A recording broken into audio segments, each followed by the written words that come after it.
So yung mga bossing, may nagsabi dyan, luho daw to, pero hindi na alam, ginagamit ko to sa pag-ikot sa mga branch. Siyempre may kasama lagi tayong powder. Ito, pupunta tayo ngayon sa Boss Rice Customs sa Santa Maria, Bulacan. Kita-kit sa mga magpapagawa dyan. Nandyan ako bukas. So yung mga boss, ito, may dala tayong powder, ilang kilo yan.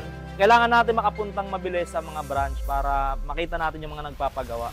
Yan. Hindi yan luho. Kailangan talaga ng service. Sinubukan ko naman mag-Mio boss, kaso bago ako makarating sa mga branch, matagal na oras ang ginugugol ko sa biyahe. Pero itong tandaan mo boss, magiging luho lang ang isang bagay kung hindi mo ito nagagamit sa negosyo o hanap buhay mo. Dahil sa Lipa Batangas ko nabili si Domeng, kaya yung Mio ko na ginagamit, pinalalamog ko na lang, papunta ng Boss Rice Customs, GMA Cavite. Kaya ngayong araw, simula dito sa Boss Rice Customs, GMA Cavite, kargado ng powder yan, papuntang Boss Rice Customs, Santa Maria, Bulacan. So yung mga boss, nandito na tayo sa Boss Rice Customs, Santa Maria, Bulacan. At dinala ko yung powder.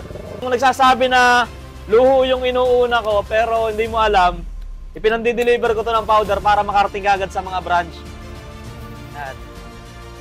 Bigat na ito. Ito yung powder, ang dami niyan. Tapos meron pa tayong chemical treatment natin sa mga bakal. Ito yun. Sa mga nagsasabi yan, luho yung inuuna, hindi po. Inuna ko lang yung kung saan ako mapapadali para makapunta sa mga branch.